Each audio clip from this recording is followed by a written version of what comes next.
Good morning, good afternoon, good evening, Kitchen Sink family members. How are you? How are we?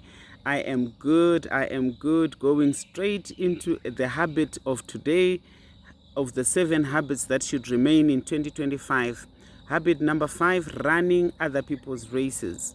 Running other people's races. In Hebrews chapter 12, verse 1, it says, therefore, we also, since we are surrounded by so great a cloud of witnesses, let us lay aside every weight and the sin which so easily ensnares us, and let us run with endurance the race that is set before us. There is a race set before you. There is a race set before me. Why is there a race for everybody? Life is the race. What that we're talking about here. Life is the race. And even if you are a life coach, somebody would say, oh, no, but, my profession is that I'm a life coach. Life coaching then is your race. That is the race that you are running in your life. And so it's very, very important that you know your race. I know my race. Each person knows their race. There is a race that we are running as a family. There is a race we are running sometimes as a community. There is a race that we are running sometimes as a nation. And even as a generation. There is a race that you are running. Even if sometimes you are not even aware of it. You may not have dressed up in your running gear and everything. You are still running a race. It's not in the dress code. It's not in the number of people. It's not in a lot of things. You just know that by being alive, you are in a race. You are running some kind of race. And so some of the issues about this race, and guys, let me tell you, I'm really basing this on the true life story. My life, my real life. Here, I'm sharing with you from my life.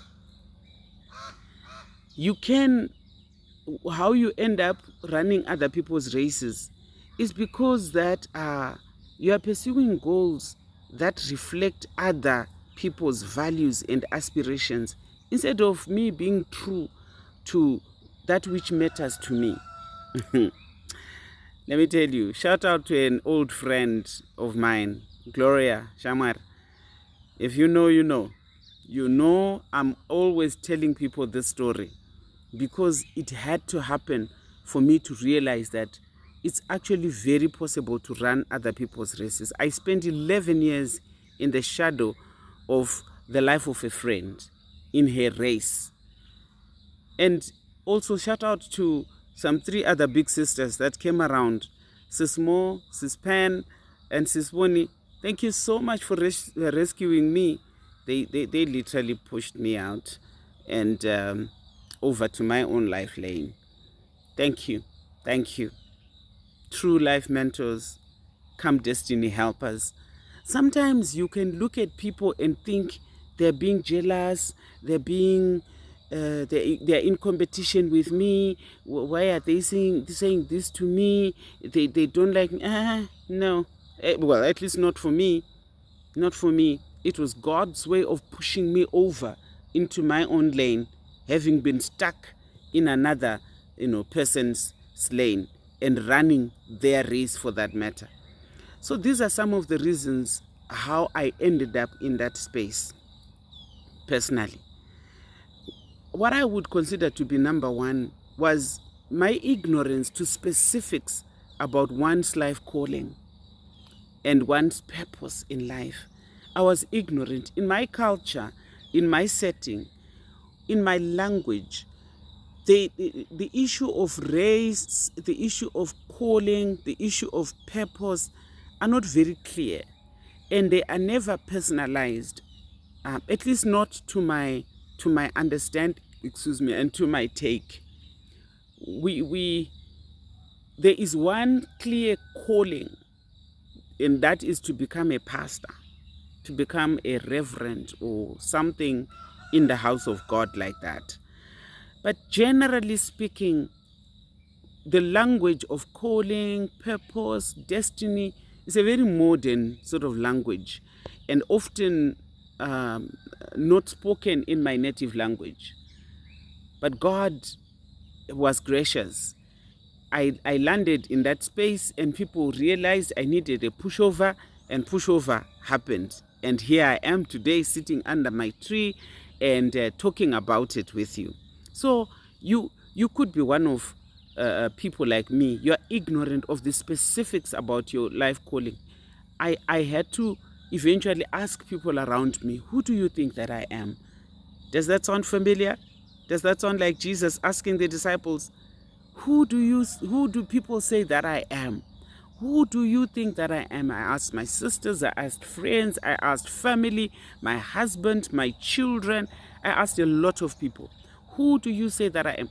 If you are going to be successful in 2025, do not enter in under the shadow of another person. You will not be successful. They will be successful, but you will not be successful. You will not be successful, not for yourself. And this became very, very important. And then the other problem, I have told you this once I was walking, and I'm sure when I was sitting down doing these vlogs, I must have alluded to it. The issue of identity. And in the context of running other people's races, for me, it was delayed identity formation. Delayed identity formation. And again, this is something that I believe was due to parental ignorance. Not in a derogatory way, but it's just a fact, guys. The issue of identity is perceived and understood differently depending on the culture, on the traditions that you are living in. And for me, my parents, we never spoke about that. They would liken you to this one, they would identify you with that one, but they would never settle to actually zero in on yourself. If they do, it was by God's grace. So that was one reason why I would find somebody who's doing some things that I identify with, I end up running their race because I don't know about my own specific race. This one will be longer, guys. Please, let's keep going. Let's keep going. Don't stop here. And then the other biggest issue about myself was myself devaluing my self-worth. I just was a specialist in devaluing myself. Maybe not me. Maybe it's not my time. Maybe all the time. All the time.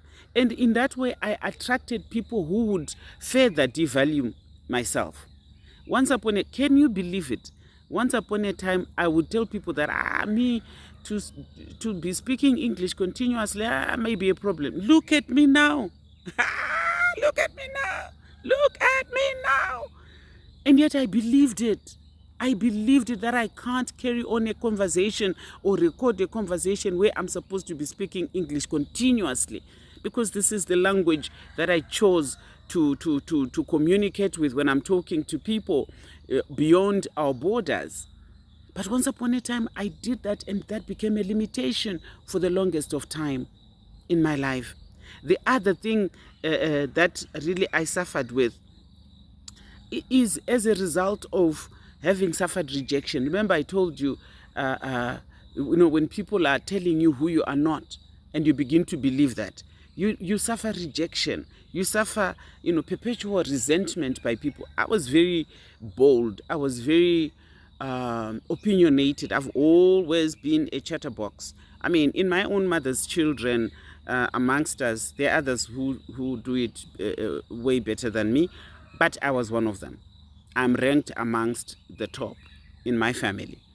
And as a result, when people ridicule you about, hey, you're talking too much, hey, you're doing that, hey, you're doing that, in the end, you stop running your race and you think, let me join the queue of the quieter ones. let me run their quiet race. No, I had to find a way to talk, but talk meaningfully, talk progressively, talk wisely, so that I stop and people will listen. Let me tell you. If you're a Christian, you will know. You know how they anoint people in church? This problem anoint people. I realize my problem can't be anointed in church. I've told many people this story. I had to come and do it at home, and I took oil and I anoint my tongue, because I thought, nah, girl, I want for what you talk to be meaningful. It has to be seasoned. It has to bring change, transformation in people's lives. And you can do that. And slowly but surely, I've started running my own race. And I'm so grateful that I landed this lane in my life. And then the other thing, the final thing that I found I struggled with, when it comes to finding myself running in other people's races, is as a result of trying to protect myself, like, self-preservation, because of the traumas, the prior traumas that I suffered whenever I tried to start my own race. So those traumas would be so daunting to me that I would pull myself out of that race, and then I'll join other people's races, and then that would be my comfort zone. But I'm saying to you today, if I'm going to be successful in 2025, if we are going to be successful in 2025, actually and beyond, this one is a life goal. It's not a limited, it's not time bound by an annual calendar. You are becoming that for life. Come out of the races that other people are running.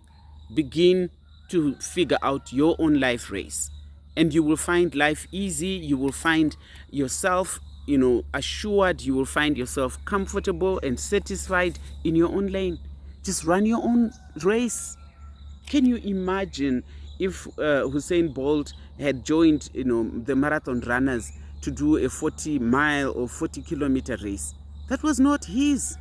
They are both running, but his was sprinting. 100 meters, 200 meters, 400 meters to the most. But he was running. And there are other people that have specialized in their own race. Theirs is long distance. What is your race? In 2025 and beyond, what is your race? This one I'm passionate about, because it's really about me. You can spend years. Did I tell you how long I stayed in another person's race? 11 years to my calculation. 11 years. And what am I saying? Come out. Come out, leave that behind, sit down, take time, discover yourself, and run life according to your race. Thank you. See you tomorrow. Hey guys, please remember to subscribe, remember to comment. Thank you. People are commenting, yes, I'm enjoying that. I'm thoroughly enjoying it. Please comment, subscribe. I was seriously considering doing a live video, a YouTube video. If you are interested, please say something in the comment box, and I will make an arrangement for us to do that, particularly as a follow-through of these 7 habits that should remain in 2024. Let's agree. If you are interested, say something, put a thumbs up, do something, so that I know how to plan for it. Thank you. Good day.